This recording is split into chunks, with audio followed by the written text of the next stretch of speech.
Bonjour, je suis très content de te recevoir dans cette nouvelle vidéo. Mon nom c'est Douglas Fokam pour ceux qui ne me connaissent pas encore. Je suis afro-entrepreneur et salarié aussi et j'aime toujours le préciser de temps en temps. Je suis afro-entrepreneur dans le domaine de l'immobilier et de la production de viande porcine en Afrique. Bienvenue sur Réalité Afro Business, la chaîne des afro-réalistes. Ici, je partage avec toi mon expérience personnelle et aussi l'expérience d'autres entrepreneurs qui vont te permettre d'accroître rapidement tes revenus ou alors de trouver plus facilement le secteur dans lequel tu feras fortune. Quand on regarde les milliardaires d'aujourd'hui, on ne peut être qu'admiratif devant leur succès, devant toute leur fortune. On a des fortunes comme Aliko Dangote qu'on ne présente plus, qui dépassent pratiquement les 4 milliards de dollars. Je ne sais pas si tu arrives à t'imaginer ce que ça veut dire 4 milliards de dollars. Donc des fortunes comme ça en Afrique, il y en a tellement.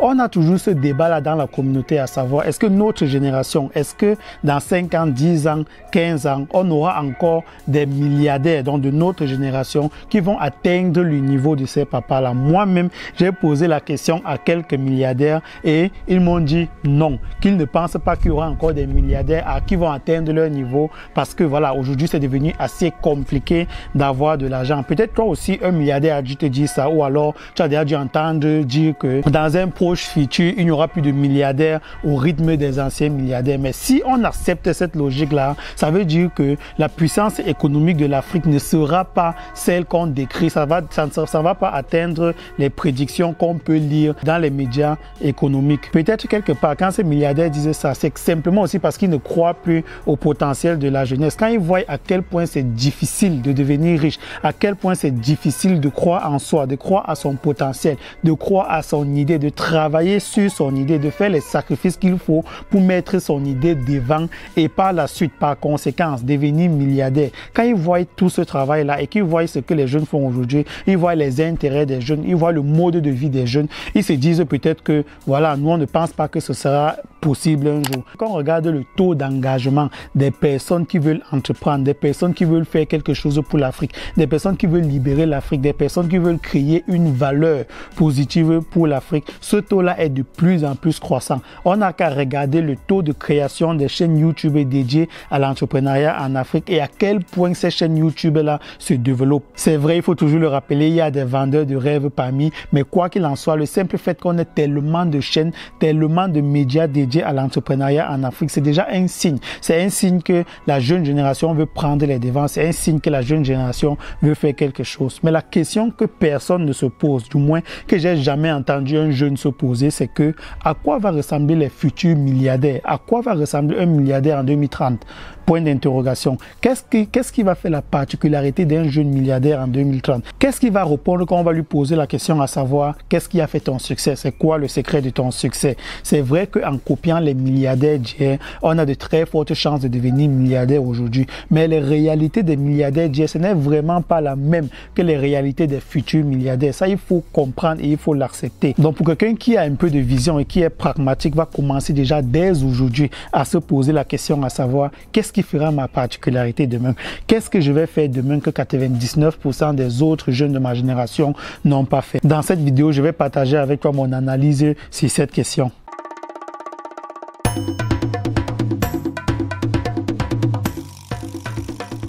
Est-ce que c'était plus facile avant de devenir milliardaire qu'aujourd'hui? Il n'y a pas de oui ou non à cette question. Je vois les gens se tuer à répondre oui et à discuter non et à défendre leurs arguments. Moi, je pense qu'il n'y a pas de oui ou non à cette question. Tout dépend de quel angle on regarde la question. Quand on prend par exemple le taux de développement démocratique, on sait que ça, c'est l'une des puissances. Ça, c'est l'un des atouts majeurs de l'Afrique. On voit par exemple qu'en Afrique, dans 30 ans, la population africaine va atteindre les 3 milliards. Donc, ça veut dire que sur le globe terrestre, tout le monde entier, une personne sur 3 sera africaine, mais c'est dingue. Si on regarde juste sur cet angle-là, on se dit que c'est plus facile de devenir milliardaire parce que lorsqu'on a créé un produit, lorsqu'on a créé une offre, la demande est nettement plus élevée par rapport à il y a 30 ans, il y a 50 ans, où la population africaine n'était pas aussi nombreuse qu'aujourd'hui. Avec une démocratie croissante dans pratiquement tous les pays africains, pour répondre à cette grosse demande-là dans plusieurs plusieurs domaines,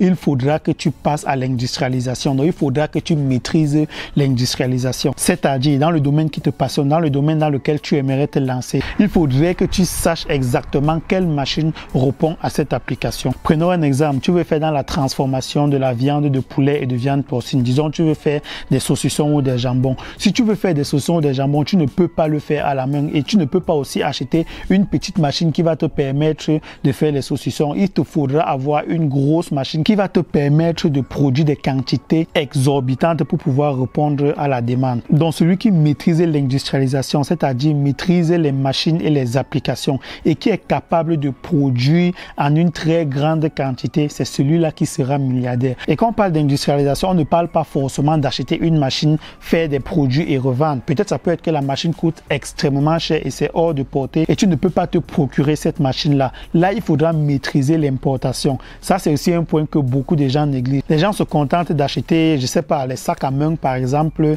en Europe et mettre dans des valises qui vont transporter dans les avions et revendre au pays en utilisant WhatsApp, etc. Pour quelqu'un qui a une très grande vision, pour quelqu'un qui veut devenir milliardaire, il va très vite comprendre que ça ne va aboutir à rien. On peut faire ça dans un premier début pour comprendre le marché, pour comprendre les exigences du marché, pour savoir quelle matière qu'on a besoin, qu'on va acheter peut-être en Europe. Mais si tu maîtrises déjà les importations, tu pourras être capable d'acheter une très grande quantité en Europe ou en Asie que tu vas revendre en Afrique. Donc, sans industrialisation, sans production en grande quantité, production en masse, tu ne peux rien. Tu peux oublier tes rêves d'être milliardaire. Regarde tous les milliardaires même d'aujourd'hui qui sont en Afrique. Tous produisent en très grande quantité. Le deuxième point qu'il te faudra maîtriser, c'est l'informel. Regarde la majorité des business qu'il y a aujourd'hui. Peu importe le produit fini que tu veux avoir derrière, tu as toujours quelqu'un au quartier ou au marché qui fait ça à des coûts très bas. Tu te dis par exemple que tu vas créer une entreprise qui va faire des peintures pour répondre à une demande précise. C'est mort parce que généralement tu vas toujours trouver le faux de cette peinture là dehors. Et là maintenant il faudra combattre avec le propriétaire du faux pour pouvoir dominer le marché. Et le plus gros avantage du secteur informel, c'est que leur façon de vivre, leur façon de faire, ça correspond généralement toujours à la façon de faire du milieu africain. Les gens sont déjà tellement habitués au fait qu'il passe une commande de table chez un menuisier. Le menuisier va lui dire qu'il aura sa table dans 2 semaines et il va lui donner un prix très bas. Déjà, après le menuisier va lui dire que non, j'avais oublié de calculer ci, j'avais oublié de calculer ça, le prix serait un peu plus élevé. Et même après le délai que le menuisier avait promis, il ne pourra pas livrer. Et les gens sont déjà tellement habitués. Donc toi, tu vas venir, tu vas dire par exemple que voilà, je vends des tables, c'est déjà fini, c'est bien fait, la qualité est là. Il te faudra forcément vendre un peu plus cher parce que le prix que le menuisier donne à la base n'est jamais le vrai prix. Et même si c'était le vrai prix, la qualité de la table que le menuisier fait, ça ne correspond pas à ta qualité. Le délai de livraison ne correspond pas à ton délai. Donc, il faudra vaincre le secteur informel. Si tu veux devenir milliardaire en Afrique, ça veut dire qu'il faut que tu te lèves à une échelle très supérieure. Et être à une échelle très supérieure, ça veut dire quoi? Ça veut dire que les politiciens te voient. Et si les politiciens te voient alors que tu n'avais pas prévu le coup, alors que tu n'étais pas préparé, tu es dans le ndem. Donc, en gros, il faut comprendre l'ambiance et les enjeux politiques qui régissent ton pays. Je ne demande pas ici d'être politicien ou de choisir un parti politique particulier, mais il faudrait déjà que tu suis la politique dans ton pays, que tu sois au courant de tout ce qui se passe pour pouvoir mieux te préparer si jamais quelqu'un veut te mettre les bâtons dans les roues. C'est vrai qu'on investit encore à une petite échelle, personne n'est au courant de ce que tu fais, personne n'est au courant de toi. Il faut arrêter ces excuses-là. Il y a quelques personnes qui m'ont dit, par exemple, je ne veux pas me lancer dans les affaires, dans les investissements en Afrique comme tu fais là, parce que les politiciens peuvent venir du jour au lendemain confisquer ton entreprise et tout ce blabla là. C'est complètement faux. Tant que tu investis à une petite échelle et que tu es encore en train de grandir, généralement personne n'est au courant de ce que tu fais. Tout le reste qu'on va te raconter, ce sera pour te décourager. Une autre chose que je pense que les futurs milliardaires auraient compris, c'est que quand on regarde aujourd'hui, peut-être même demain, les investisseurs étrangers ont plus de chances de s'en sortir en investissement en Afrique que les Africains eux-mêmes. C'est une réalité, il faut le dire. Mais maintenant, qu'est-ce que toi tu fais? Au lieu de pleurnicher, au lieu de te plaindre partout que voilà, peut-être les Français sont venus au Cameroun ou en Côte d'Ivoire et peut-être je suis venu avec les mêmes chances, avec les mêmes potentiels d'investissement, mais lui, on lui a ouvert plus les portes que moi. Au lieu de te plaindre et de faire tout ça, ce que tu dois comprendre, c'est quoi? C'est que tu peux être l'intermédiaire entre l'investisseur étranger et l'investissement en Afrique. Tu as plusieurs entreprises en Europe, voire même des particuliers qui veulent investir en Afrique, mais qui ont peur parce qu'ils savent que le milieu d'investissement en Afrique est très hostile et quand on ne s'y connaît pas, on se fait bouffer dès le départ. Donc eux, ils veulent bien investir en Afrique parce qu'ils sont conscients de tout le potentiel africain. Quand ils regardent tous les domaines en Afrique, ils ne voient que des opportunités, en plus des opportunités qui sont vives sans très gros concurrents et ils veulent bien se lancer, mais ils ne savent pas exactement comment ils vont faire. Toi, tu peux les approcher parce que tu sais forcément qu'ils auront plus de chances d'investir. Je ne sais pas si ce sera toujours le cas demain, mais pour aujourd'hui, c'est le cas dans plusieurs pays. Les investisseurs étrangers auront plus de chances de s'en sortir dans les investissements en Afrique. Donc toi, tu peux te rapprocher d'eux, tu peux être actionnaire de leur entreprise et c'est comme ça que tu vas pouvoir te démarquer. C'est comme ça que tu vas aussi pouvoir créer ton propre business qui va aller très loin. Au lieu de te battre seul à une petite échelle, c'est aussi une alternative, c'est aussi une opportunité à saisir. Tu peux te mettre avec des gens qui ont un pouvoir d'achat très élevé pour pouvoir émerger. Je suis conscient qu'il y a plusieurs points que je n'ai pas énumérés dans cette vidéo. Mon objectif ici, c'était juste de partager avec toi mon analyse pour pouvoir t'aider à être un peu plus éveillé, pour pouvoir t'aider à être à l'affût des opportunités qui peuvent se présenter autour de toi. Qui sait, peut-être que cette vidéo peut t'aider, peut-être que cette vidéo peut aider quelqu'un autour de toi. Donc, je te demande de partager la vidéo sur les groupes WhatsApp et même de partager sur Facebook. C'est très facile. Tu vas cliquer juste sur partager, tu choisis le réseau social sur lequel tu aimerais partager, Facebook et WhatsApp.